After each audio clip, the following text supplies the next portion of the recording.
All right, welcome to Front Office Pros. I'm Dustin. That's Joe. We're here to give you week 2 sits and starts.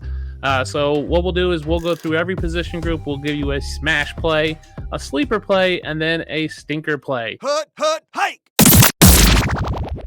So Joe, why don't you start off with your smash play at quarterback? Yeah, so my smash play at quarterback this week is going to be Derek Carr. I know that's going to surprise some because he's kind of been an under-the-radar quarterback and pretty much an afterthought. But he threw for over 300 yards in week 1. PFF's got a strength of schedule rating as a 9.8 this week, which closer you get to 10, that's like the perfect score, and that's the best matchup. So as you can see, he's right there. And the Panthers, their top corner is out this week. And I think Carr's able to have another game over 300 yards, maybe throw for a couple of touchdowns, and the big plays down the field are going to be there for Chris Olave and Rashee Shaheed again this week.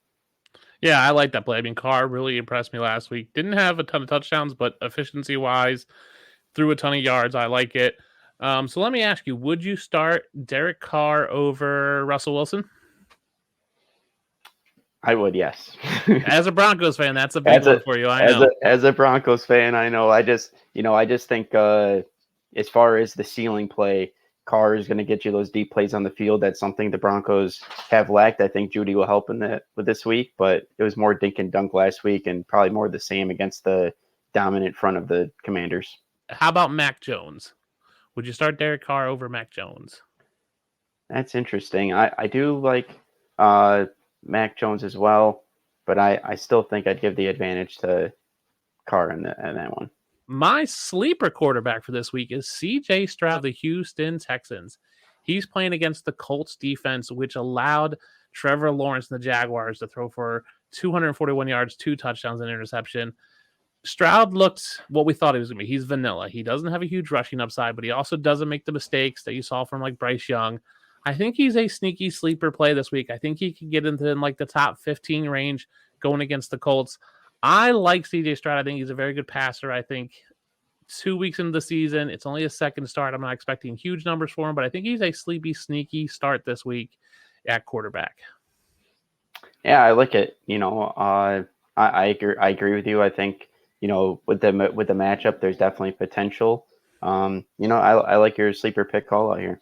So seeing how he's your sleeper, would you be willing to start Stroud over Baker Mayfield this week? I would. I think Baker played last week with a huge chip on his shoulder, and I don't expect that same level of play week to week. So, yes, I would start C.J. Stroud over Baker Mayfield. How about Kenny Pickett? Honestly, I'm going to start pretty much anybody over Kenny Pickett at this point. No Deontay Johnson. Freiermuth might be hurt. So you're looking at, George Pickens and Allen Robinson. Not great for Kenny Pickett. He did not look good last week. Everybody's expecting this jump this year from Pickett. So he might be the 32nd ranked quarterback for me this week. Wow. Interesting. How about Ryan Tannehill? That's interesting. I think Tannehill is another vanilla quarterback, very much like Stroud. Hopkins does have an ankle injury. Doesn't sound like he may play. He may not. Said it might be high ankle. Might not be. No one really knows. Even if Hopkins plays, I wasn't impressed with Treylon Burks. Nick Westbrook-Akine is okay. But I would probably still start C.J. Stroud over Ryan Tannehill just because I like the upside. I think he has slightly better weapons. Obviously, Hopkins is the best receiver there, but I think as a whole, the Houston receivers are better. Yeah, I tend to agree with you there. I was honestly surprised how much Tannehill struggled last week, and the throws just weren't there. He threw 3 interceptions in that game. Probably should have been 4. I just was expecting him to be recovered from the injury and put out a little better of a showing. Yeah, I agree. And so let's go over who is your stinker play at quarterback this week. And my stinker play this week is going to be Dak Prescott. Obviously, Dak Prescott and that Cowboys offense didn't have to do too much last week against the Giants. The defense pitched a shutout, scored on special teams, scored on defense, and overall just was a really dominant showing. And I think there's a chance for more of the same this week, against the Jets with Zach Wilson now at quarterback. And I just don't see Dak and this offense having to do too much. And then, even on the offensive side, this Jets defense, they showed on Monday night, they are an elite defense. And I think that even limits Dak's upside anyways. Yeah, I agree with you on that. I mean, you called Josh Allen last week as your stinker, I believe. And that turned out to be great. I mean, you probably got a lot of people raising some eyebrows at that, but it worked out. So would you start Dak Prescott over Deshaun Watson this week? No, I'm not. I will. I'm not the biggest Deshaun Watson fan. I think have his concerns, but I'm willing to. I think the ceiling for Watson against the Steelers is going to be higher than Dak's. Okay. What about Brock Purdy and the San Francisco 49ers? Yeah, I'm definitely playing Brock Purdy over Dak Prescott. Okay. I agree. I like that play. Brock Purdy can set the record for like most games. Like it's like 7 starting games. If he has 2 touchdowns, it'll be a record or some nonsense. There was some blurb about that. And are you starting Dak Prescott or Jordan Love? That's an interesting one. I think I'll ride with Jordan Love in the hot hand there. Okay. Going into Atlanta, that is it's going to be an interesting matchup. Jesse Bates had a good game on that Atlanta defense. But yeah, I'd be willing to start all 3 of those guys. All right, excellent. We're going to jump to wide receivers on DJ Moore this week.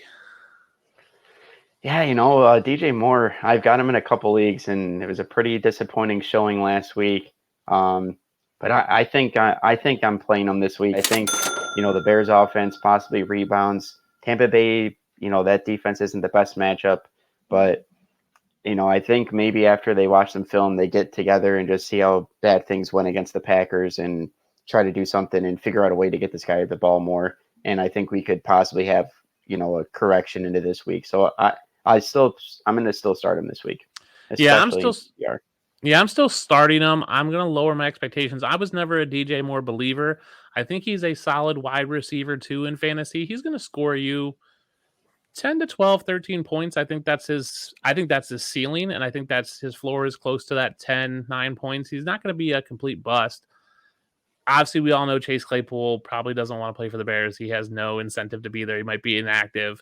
I think Darnell Mooney is becoming the true alpha there, but I just don't see either of them really taking off. I think DJ Moore is a fine play. I think people expected him to be this new wide receiver one, going to a new team, getting off from Carolina, going with Justin Fields. I just don't see it there, but I still think he's a dynasty or a fantasy asset. Not so much in dynasty because I think he's getting older, but I think this week in fantasy you can play him, but I think you're looking at wide receiver 2 range for DJ Moore this week. So it's disappointing if you had high hopes for him, but I still think he is going to produce roughly, I think end of year, he'll be at what his ADP was, maybe a little lower, but I don't think he's going to be a complete bust for you, but I'm not expecting this breakout year from DJ Moore. Yeah, I definitely expected him to be better, but, to your point, I didn't really expect him to really perform higher than like a wide receiver 2 for me on my teams. Who is your wide receiver smash this week? Yeah, I'm hoping to rebound on this one this week. Obviously, I called out Jahan Dotson last week. Didn't go too well, even though he did lead the team in targets, but still didn't perform like I thought he would against that Cardinals defense. But I'm going to try it again, and I'm going to go with Nico Collins this week. Texans have the highest PFF strength of schedule grade at a perfect 10 at the wide receiver position against the Colts. And obviously, if you watched week 1, Calvin Ridley and Trevor Lawrence absolutely destroyed the Colts defense, and Ridley had a monster game. And obviously you're taking your sleeper quarterback this week, and I think Stroud's got a chance to ball out. Yeah, I agree. I think Nico Collins is a smash this week. I like what I saw from him just in the opportunities. I think that offense is going to start clicking more and more. Agree. It's the right mix of everything for them this week against the Colts. What about last week's one of last week's busts? There was a few of them, but Drake London. Are you starting Nico Collins over Drake London this week? For sure. I'm not a real believer in Drake London. I wasn't high on him heading into the season. The Falcons just simply don't pass the ball enough. And Arthur Smith does not care about your fantasy team at all. Whether you have Pitts, Drake London doesn't care. So yeah, absolutely. He doesn't care if you have Bijan Robinson. Like, he's still going to split those carries between him and Tyler Algier. What about your Broncos, Cortland Sutton? Are you starting Nico Collins over Cortland Sutton this week? Yeah, I'll play Nico Collins over Cortland Sutton. I was disappointed with Cortland Sutton's performance last week. He, no Jerry Jeudy. Thought he was going to get the hyper targets, but literally his 4 targets came on one drive in like either second quarter or third quarter, and it was just really disappointing. And luckily if you did play him, you got a touchdown, but other than that, it was just disappointing. Yeah, and surprisingly, Marvin Mims didn't have a ton of targets. Greg Dulcich didn't have a ton of targets. Now he's hurt. So I agree with you. I think I would start Nico Collins over Cortland Sutton this week. My sleeper wide receiver this week is rookie Rashee Rice of Kansas City Chiefs. We just saw Michael Pittman burn Jacksonville last week. Like, he had a monster game with a rookie quarterback. Rashee Rice looked good in his first game in that Kansas City offense. He has Patrick Mahomes throwing the ball. I think Travis Kelce plays this week, so that I think we'll shift some of the safety coverage, which allows him some little more room on the outside. Obviously, we know Kansas City is looking for their number one true wide receiver. They tried Juju last year, didn't work. Sky Moore is a bust. Tony's a bust. It might just be Rashee Rice, and I like what I saw from him. I liked his snap share. I liked his target volume. I liked his routes run. All those numbers look good for a rookie, so I think he's a sleeper pick this week. Because with Mahomes, obviously, you want someone in a good offense. You want someone with a good quarterback, and that is Kansas City and Mahomes. So I think Rashee Rice projects well to do well this week as a sleeper pick. He's not ranked real high on a lot of lists, but I think you can slide him into your wide receiver 3 role and get some upside with him. Yeah, I like to play. Steve is going to really agree with you on this one. He's really like Rashee Rice. But it's hard to blame him. I mean, there wasn't many standout wide receivers for the Chiefs last week. Obviously, Tony couldn't catch the ball. Sky Moore ran the most routes, but didn't get the targets. And Rashee Rice played pretty well, got in the end zone. So I don't hate to play, and think he could definitely take a shot on him in your flex. Yeah. So you like Rashee Rice? Would you start him over the hot guy from last week, Kendrick Bourne?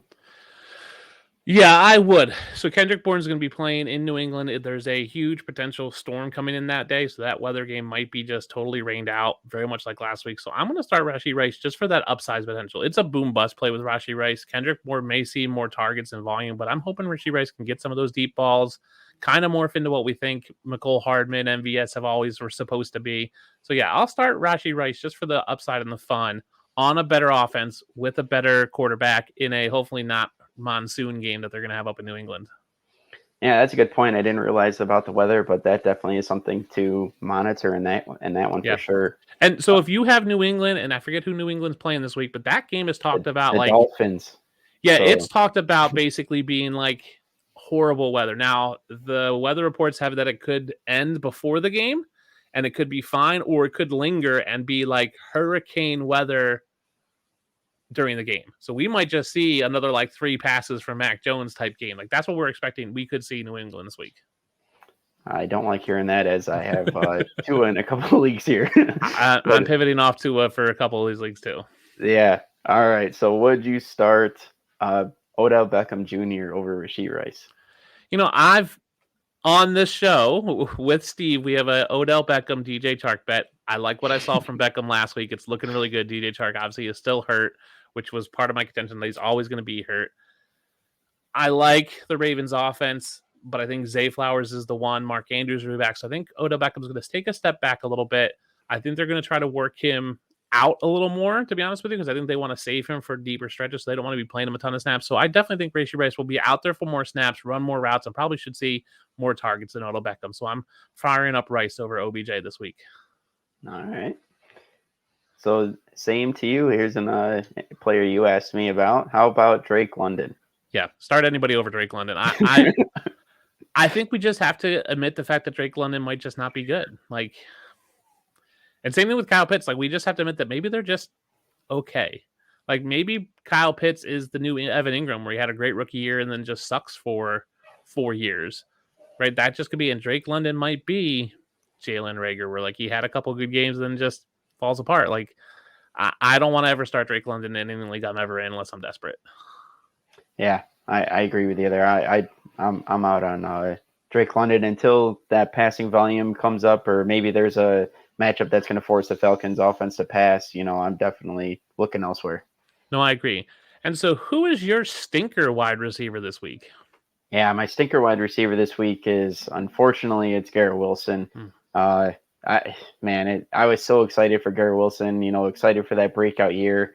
Obviously, Rodgers goes down. It's now Zach Wilson. And obviously, if you had Garrett Wilson last year, you know what the splits are like compared to when Zach Wilson played versus Mike White. He played much better with Mike White. I am expecting Zach Wilson to play better, but, this week's not the week. I think, Garrett Wilson's just going to be a matchup dependent wide receiver at this point, and he's got the Cowboys and that vaunted defensive front that they have. So I'd pivot off him. Yeah, I don't blame in that one. I think until we see Zach Wilson be better than what he's been, but against the Cowboys defense, even if they had Aaron Rodgers, I'd be fading Garrett Wilson this week against the Cowboys defense. So Really? Would you start Garrett Wilson or Amari Cooper? Yeah, I'll fire up Cooper. Yeah, I like the volume there. How about Chris Godwin of the Tampa Bay Buccaneers? Yeah, I would play Godwin. I think it'll be interesting to see how this week 2 goes for this Bucks offense. Baker Mayfield didn't look terrible. He got Evans and Godwin the ball. Chicago's defense, isn't the best, so it's not a horrible matchup. I'd play Godwin. Yeah, and what about across the field from Godwin, Mike Evans? Oh, yeah, at this point, I definitely would. I'd start all 3 of those guys over Garrett Wilson, unfortunately, to say that. No, I agree with you on all 3 of those. I think even though Baker's just okay, I think he has enough volume. Rachaad White looked okay as a running back, so I think Tampa's going to have to throw. So I like both Godwin and Evans. So are you enjoying this video so far? Well, if you are, show your support to our new channel by hitting the subscribe button and liking this video. We'll be creating videos all NFL season long, so you're not going to want to miss what we have in store. Let's transition now to running backs. My smash play for running backs this week is former Clemson running back Travis Etienne. Kansas City defense was not great last week against the run. Both David Montgomery and Jahmyr Gibbs had decent days on the ground. Yes, Chris Jones is back for Kansas City, but he's more of a middle of the line. Like, he's an interior lineman. That's not Travis Etienne's forte. His forte is to get out on the wings, kind of go lateral and then turn it up the field. So I like Etienne this week. I think he's a smash play for you this week in fantasy. Yeah, I thought it was interesting, that Etienne was going to be your smash play. I know if Steve was listening in, he'd hate your smash play here with Etienne, but he's not here. And I think you do have a point, though. Like, the Jacksonville run game, they tend to do those outside zone plays, and the big runs that Etienne gets is on the edge.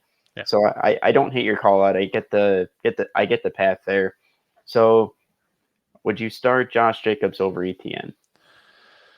I'm going to go with no. I'm going to start Etienne over Jacobs. I think Jacobs is the more talented back, but this week against the Bills, I'm worried about Jacobs getting the room to run. He is a middle of the field, like inside runner. I think the Bills can eat that up. They had put a ton of pressure on. I just worry about the Raiders' offense this week against the Bills. And I think the Bills will have a bounce back and score points. The Raiders are going to have to throw. Interesting. I love Josh Jacobs in this matchup. The Bills' weekends is stopping the run, and you saw it. I mean, Breece Hall was already breaking those big ones.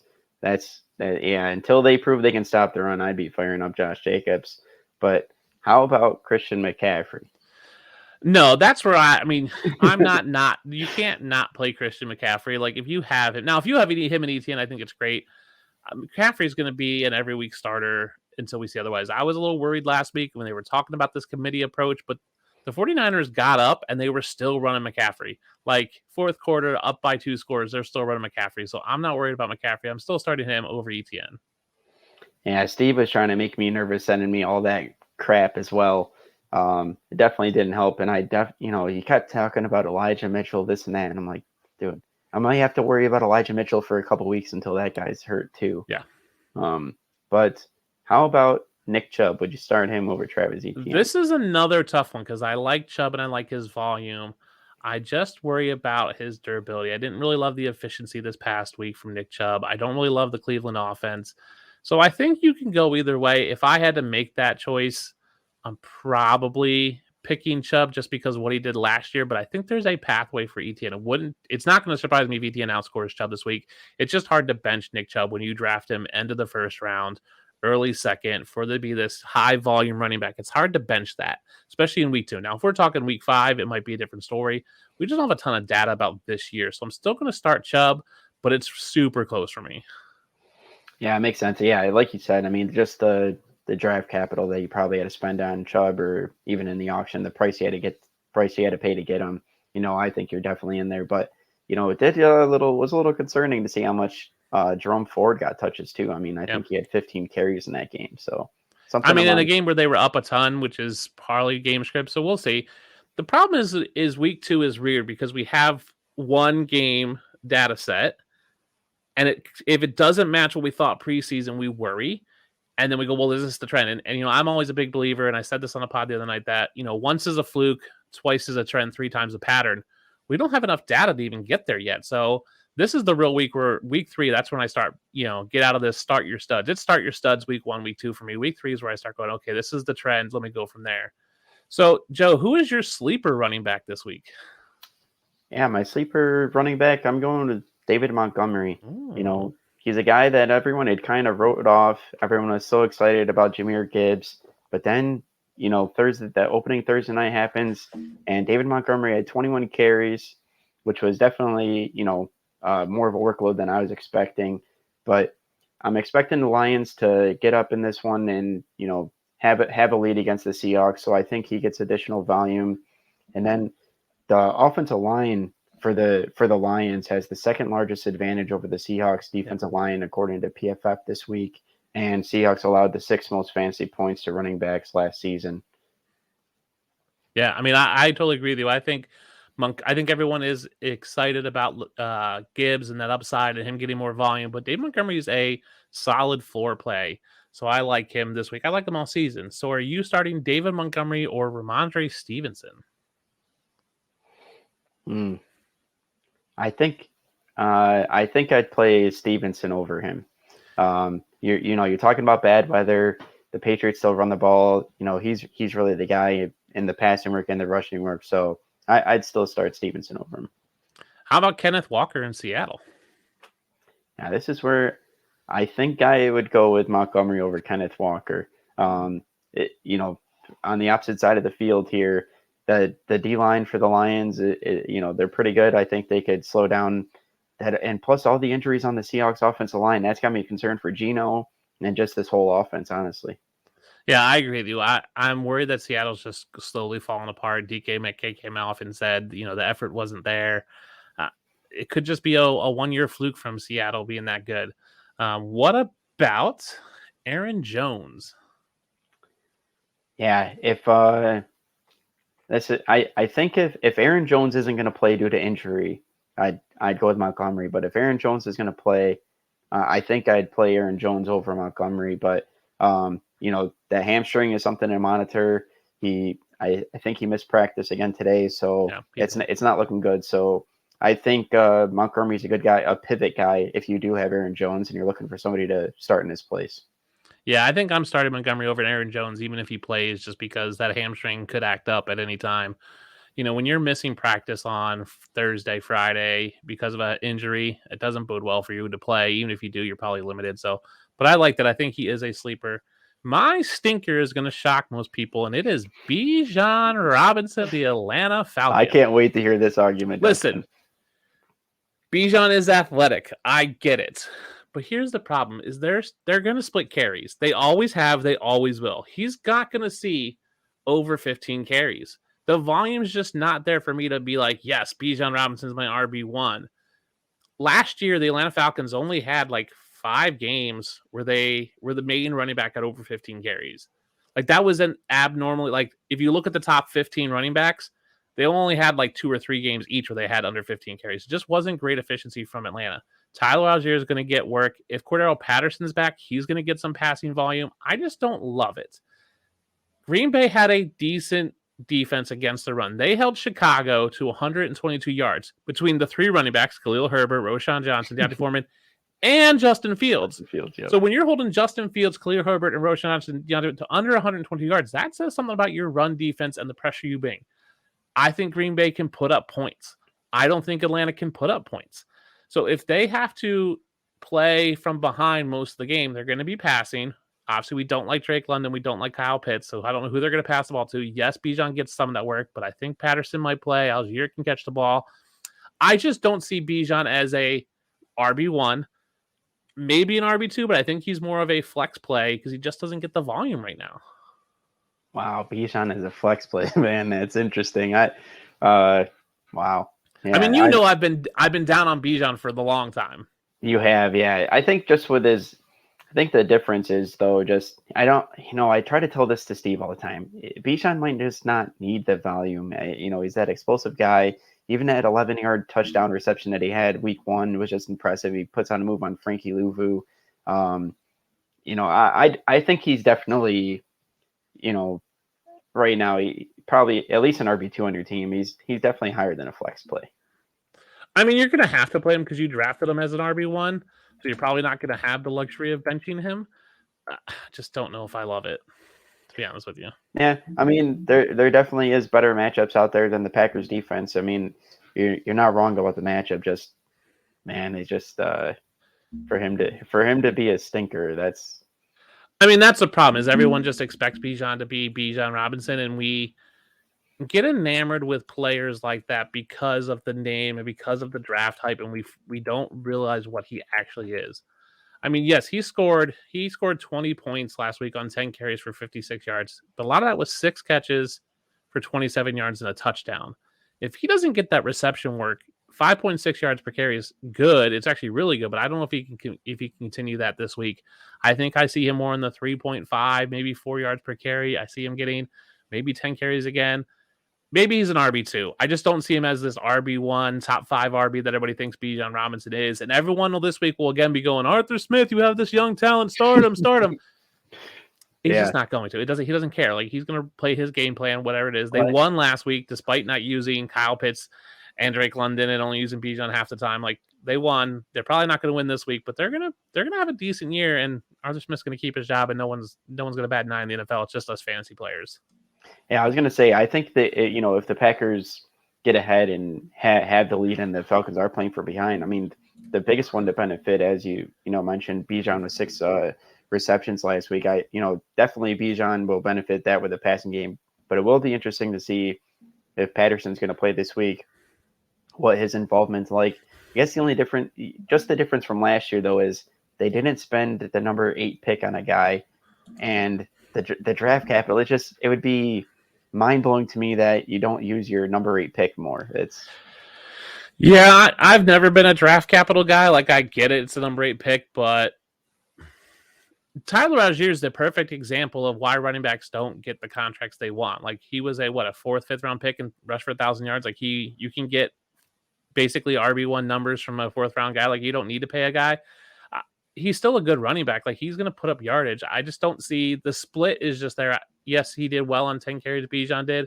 Patterson looks like he's going to play. He was a full participant in practice yesterday and today. Come back a thigh injury, so I think he's going to be out there. I mean, he is 32, but he will be the pass catching back in my opinion. So I think a lot of that Bijan role goes away. I mean, Tyler Algier had 15 carries. Yeah. I mean, you have more carries than Bijan. And he still rushed for 5 yards of carry. So Carolina's defense wasn't great, obviously, against the run. So Packers have a much better rush defense. So I think it could be a bad week for Bijan Robinson. I think people will be really starting to panic there with their guy that they took super high without seeing anything from him. So he is my stinker. Yeah, I think the path is there. I mean, it'd just be another guy for people to be throwing things at the TV and just cussing out Arthur Smith for not using this guy. Yep. No, I agree. Would you be starting Tony Pollard over Bijan? Yeah, I'm starting Tony Pollard. We saw last week with Dallas, even when they were up, again, they were running Pollard out there left and right. Everybody's thought Rico Duvalde would get some work, and he got nothing. So it's Tony Pollard's show. I can't see Tony Pollard not getting a ton of volume this week. Yeah. I think if you got Tony Pollard, you're pretty much starting him. Yeah, absolutely. How about Jahmyr Gibbs? Jahmyr Gibbs is an interesting one because he could get more pass volume. Obviously, I agree with you that Dave Montgomery is probably the more opportunity back for their Detroit, but I think I'm going to start Jahmyr Gibbs. Part of what makes fantasy fun is having those guys that are exciting. I have this browse method for building my teams where you balance reliability and opportunity with spikes and excitement. I want the spikes and excitement from Jahmyr Gibbs. I want that guy who can break off this 90-yard, swing pass. I want that excitement. You're going to get more excitement from starting Jahmyr Gibbs than you are Bijan Robinson. So I'll fire up Jahmyr Gibbs and hope for this high floor play against Seattle, and just kind of, even if Bijan has a great game, it's not going to be exciting. Yeah. Doesn't he have Bijan have the big play potential though? I mean, he has the big run play potential, but I don't think he has this like awe-inspiring, like we saw last year with Jahmyr Gibbs. He catches the ball, he's spinning out of guys. Like Bijan Robinson is just a fast, like I'm going to bowl you over back. Yes, it's cool to see a guy rush for 80 yards, but him running for 80 yards is different than Jahmyr Gibbs. Like Jahmyr Gibbs will run around people. Bijan Robinson will run through people. Like I'll take the guy who's going to spin and be exciting. I'll take that. Plus, you got Jahmyr Gibbs so much cheaper that you're excited about it. Yeah, it makes sense. I mean, the expectation for Bijan is running back 1. The expectation for Jahmyr Gibbs has been RB2. And I think if they flop roles, you're more excited. How about Raheem Mostert? That's an interesting one. He's dealing with an injury. It sounds like it's not a big deal. I was disappointed with the lack of volume and efficiency from Mostert. So I'd probably still start Bijan over Mostert. I don't know what's happening with Devin Etienne if he's playing this week. Salvon Ahmed's there. It is probably going to be this monsoon game in New England, so Miami might run a little more. I just wasn't excited about Mostert and what I saw. I was expecting a lot more out of him last week, so I'm going to start Bijan over Mostert, but it is pretty close for me. Wow, man. I think only for you. I think most people would just be... Oh, yeah, everyone's smashing Bijan, and I think everyone's going to be kind of let down with Bijan this week. Well, we'll see. Maybe week 3, maybe we'll see if they start equaling your thinking here. And we'll see. Yeah. So let's move on to the tight end position. My smash play is the guy tonight, TJ Hockenson for the Minnesota Vikings. He should be tipped going in about 30 minutes, 40 minutes. So if you don't have him in your lineup, you need to get him in there right now. Listen, ton of volume against the Eagles, who made Hunter Henry look like the number 1 guy last. Like Hunter Henry was tight end 1 last week in fantasy. Hunter Henry's not that good. TJ Hockenson is a beast out there. They use him in that offense. They are throwing out exotic looks. Let's just face it, Minnesota was running 3-4 wide receiver sets, where it was Justin Jefferson, KJ Osborne, TJ Hockenson, and CJ Ham. Like, matchups galore. Like, they're just getting all kinds of crazy out there.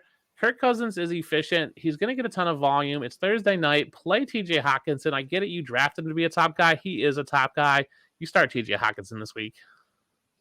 Yeah, I'm not going to lie. Starting guys on Thursday night scares me because for whatever reason, my players, when I start them on Thursday night, don't seem to perform. And it's almost like Thursday nights are feast or famine. Like either the guys go absolutely off or you're just disappointed with their performance.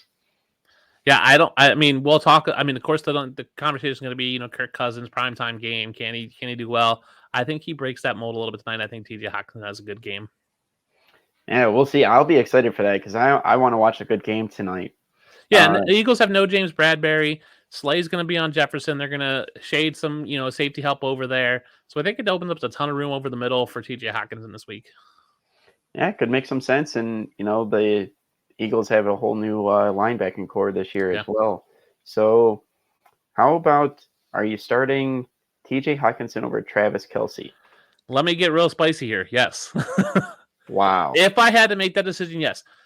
Kelce in a normal situation is better, but Kelce is still banged up. Like, he still has that knee issue. He should play, but he's not 100%. Kelce at 100%, I'm starting Kelce all day, but he's not 100%, so I still might lean Hockenson. I still am going to lean Hockenson this week. Man, very interesting. That is a spicy take, but you have plenty of them. I do. How about Mark Andrews? Listen, if I'm not starting Kelce because of injury, I'm not starting him over Mark. I'm not starting Mark Andrews because of injury as well. Again, if Mark Andrews is fully healthy, I'm starting him over Hockenson in most cases. But again, not healthy. And I wasn't real thrilled with the way the Ravens used tight ends in general last week. Isaiah Likely, 1 target. Charlie Kohler, 1 target. Like, everybody expected Likely to come in and get this huge volume because that's what Mark Andrews. I'm worried that Mark Andrews might just be a down year this year in this new Todd Monken air raid offense because I just didn't see it last week. Yeah, it is a good point. Everyone was saying, if no Kelce, no Andrews, fire up Likely and he'll have a good game. And to your point, I think 1 catch for 4 yards, that was very disappointing. But how about Darren Waller? Yeah, Darren Waller's dealing with this Prolonged hamstring injury. Let's face it, it's the sciatic nerve. I'm 40 years old. I think anybody over 35 knows about their sciatic nerve. We know how much it hurts. I haven't been out on Waller all year. I would not have Waller on any of my teams. I don't have Waller. I would start Hockenson over Waller most weeks anyway. I think Waller's a trap waiting to happen. Interesting. Well, yeah, the hype season was there for him. I mean, everyone was just talking about how much Daniel Jones is going to hyper target him. But I'm interested. That's what I'm interested to see is how this Giants offense rebounds against the Cardinals this upcoming week after just getting completely destroyed by the Cowboys. Yeah, I agree. I mean, they could just run the ball all over them, and they could just. I think the receivers in Isaiah Hodgins and Darius Slayton and Paris Campbell had down weeks. Obviously, the game just didn't go well against the Cowboys. So I think they're going to rebound that. So it could be a lot of Saquon Barkley, a lot of those receivers, and they might just rest Waller if they don't need him, especially late in the game. So, Joe, who is your sleeper tight end this week? Yeah, my sleeper tight end is going to be the tight end one from last week, and that's Hunter Henry. To your point against the Eagles, we saw him catch 5 to 6 targets for 56 yards and a touchdown. Hard to believe that stat line was enough to be the tight end one, but that's the world we live in with this tight end crapshoot. He's got the best matchup for tight ends this week, according to PFF. The Dolphins allowed the 4th most fantasy points to tight ends last week and also allowed the 6th most fantasy points to the tight end position last year. Obviously, I didn't really know too much about that weather situation, so if it's truly as bad as you're saying, that might change things. But, if the bad weather passes, Hunter Henry should be a great play this week. Yeah, I agree with you. I think you roll with Hunter Henry in this horrible tight end landscape we have right now. I think Hunter Henry's fine. So are you starting Hunter Henry over Sam Laporta? I think I would, even though that's a tough call because Sam Laporta had a pretty good showing for a rookie, on the opening night. I just, wonder how much the Lions are going to have to pass in that one, and if he doesn't get it early, he might not surpass Henry. What about David Njoku of the Cleveland Browns? Yeah, I'm not a believer in Njoku. I know Steve would probably disagree with me. He's a big Njoku guy, but I would still go with Hunter Henry. I agree with you on that. I'm not a Njoku believer. And what about Mr. Meh, Kyle Pitts? Yeah, you can't trust Kyle Pitts. Can't trust Arthur Smith in that Falcons offense. I'd stick with Henry. I honestly, if you got Pitts, London, it's just going to have to be a wait and see approach or, wait for a matchup where you think the Falcons are going to get blown out. And the great part is, if you had London or Pitts this past week, you had options off waiver. You had Puka Nacua, you had Tutu Atwell, you had probably Zach Ertz. You had options on waivers you could pivot to. You probably still might have some guys, especially at tight end, that you can pick up now the waivers are over, to rotate, get off those guys if you need to. My stinker this week is Hayden Hurst of the Carolina Panthers. Listen, Bryce Young looked bad, bad. I tried to warn Steve. He looked bad. It was he had 3 interceptions, could have been 4. Just looked bad. New Orleans has a good defense in terms of their linebackers and their safeties. They held Chig Okonkwo to basically only 2 targets on 30 routes. Now, Chig did drop a tight end or a touchdown he could have had. I think he dropped it or missed a pass. I'm not loving what I'm going to see from Hayden Hurst. Adam Thielen's coming back, right? He played last week, but he'll be fully healthy this week, so I'm excited about that. DJ Chark, who is washed, might play, but if he plays, he's still going to soak up some targets, even though he sucks. He'll still get a couple targets, so they realize, oh yeah, this guy sucks. Let's never throw to him ever again. He's still going to take away some opportunities, so I just don't love Hayden Hurst in this matchup. Again, tight end's a wasteland. You can pivot off him. If you can get Zach Ertz, even if you get Trey McBride, I'm okay with that. I think there's plenty of people you can pivot off of if you can get away from Hayden Hurst this week. Yeah, that's interesting. Hayden Hurst was somebody that I was pretty surprised about last week and how well he did. But I like the stinker call out. I do think things that can change in that Carolina offense. But I disagree with your strong hate for DJ Chark. I don't think he is washed, and he's not going to get you the most volume, but he's good for those couple of deep shots a game. No, he's washed. He's been washed. He's just not good. If he doesn't score a touchdown, he's just not good. He's beyond washed. He's hot trash. I have my trash analogy. You know that. He's the garbage bag. He's the shopping bag, the plastic one that's been rolling around in your neighborhood park. It got tangled in a bush. It rained on it, and now the water's still inside, but the outside is still hot and crusty, but inside it's wet and damp, and it's lukewarm water and there's like mold and it looks like maybe a tadpole's growing in there. That's what DJ Chark is. Yes, he can still be a bag. You can still go out there and be like, yeah, put some targets in here, but you don't want to. It's gross. It's dirty. He's hot trash. Don't ever pick him up. Don't ever use him. Wow, very interesting. I'm curious to see how this that bet goes between you and Steve for the rest of the year here. Well, let's face it. If DJ Chark doesn't play this week, Odell Beckham's got a 2-week lead on him. So I think I'm doing pretty good. It was me, Steve, and Alex peaked in high school. So I think, and they're trying to say that they are trying to argue that it doesn't count if DJ Chark is hurt. And I said, that was my main point, is that DJ Chark is always hurt. Yeah, that sounds like a clause they should have worked in there beforehand. Yep. But moving on here. So would you be starting Chig over Hayden Hurst? No, I think I think bringing in Hopkins really killed that buzz for him. Treylon Burks doesn't look good. You think he should still be the second target in that offense, but he just isn't. Tannehill did not look good. So I'm out on Chig right now. I still think the talent's there, but until I see it a couple times, I'm not starting Chig. Yeah, I think that's fair. Too, as we mentioned before, Tannehill just looked bad, and that play you referred to, Tannehill just overthrew Chig on that wheel route for a touchdown, and he did the same thing with Spears too. So I thought I'd like the wait and see approach there. How about Dawson Knox and Dalton Kincaid? Here's the problem. I'm a Bills fan, and I've been kind of out on Kincaid because of Knox. I might start Kincaid over Hayden Hurst, probably not Dawson Knox. Both of them ran basically similar routes, a similar amount of plays as Hayden Hurst, but Hayden Hurst saw 7 targets. Kincaid and Knox both saw 4. I like the upside for Kincaid. I just don't think it's going to be much better, but I think I would start Kincaid, but Knox is probably equal. I'll probably start Knox just because I'm a Bills fan and I like Dawson Knox a lot. But that's just a crapshoot across the tight end position right there. Yeah, definitely. But again, if you want the excitement of Dalton Kincaid, I'm not going to fault you for it, but don't expect Travis Kelce numbers. What I expect from Kincaid this week is what Hayden Hurst did last week, which was 7 targets, 4 catches for 41 yards, maybe gets a touchdown. Yeah, well, I'm curious to see if Dawson Knox is going to be able to get in the end zone at home.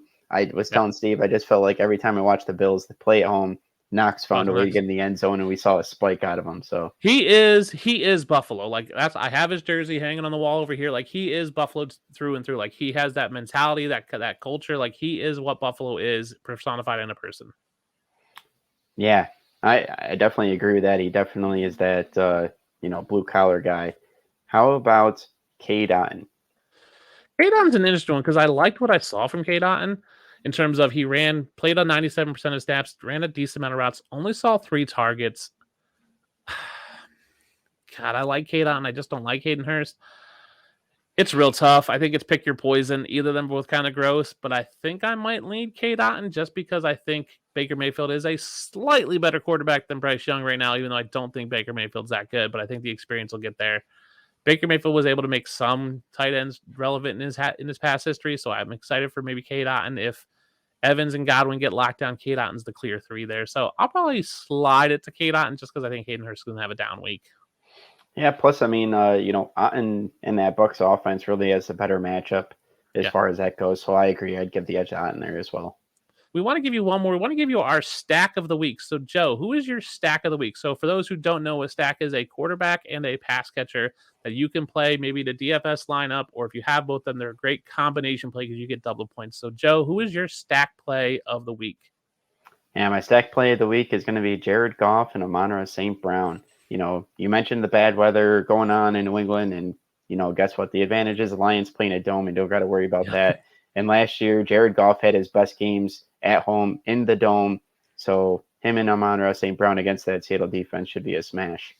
Yeah, I completely agree. I have a couple of leagues where I have Goff and Tua, and I started Goff last week, and I want to pivot to Tua, but I'm going, nope, I'm sticking with Goff at home. I have Amon-Ra St. Brown with that stack and a couple of them. I love that. I think it's going to be a great combination all year, but especially at home. The splits last year for Jared Goff were night and day different between home and away, and I don't know what it is. My stack of the week are 2 names we talked about. It is C.J. Stroud and Nico Collins. I really love that combination. I think they're both under the radar plays that you can pick up. If you're playing DFS, they're going to be super cheap. You can pick that up. You'll see a ton of opportunities from the 2 of them. I think you'll see an end zone, a couple plays, probably a couple red zone targets, maybe a touchdown or 2. Nico Collins is huge. He's 6'5". He's a big dude. Huge red zone target. So I think that's a sneaky stack. if you're looking for a cheaper option, if you want to, if you're doing a DFS lineup and you want to throw in a Christian McCaffrey and another high-end running back and maybe get a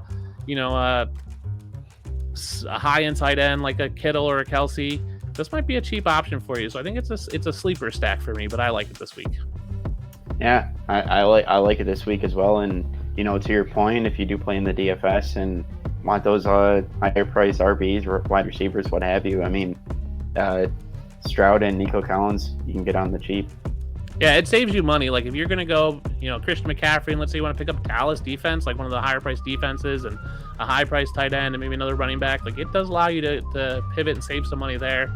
So we are Front Office Pros. Those were our sit starts for week 2 of the NFL season, our smash, our sleepers, and our stinkers, plus our stacks of the week.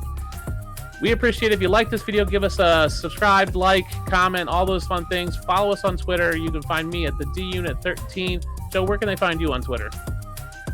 At Joe_FOP. Yep, and you can find FOP on Twitter, Front Office Pros. Thanks for dropping your comments. We'll see you guys next week.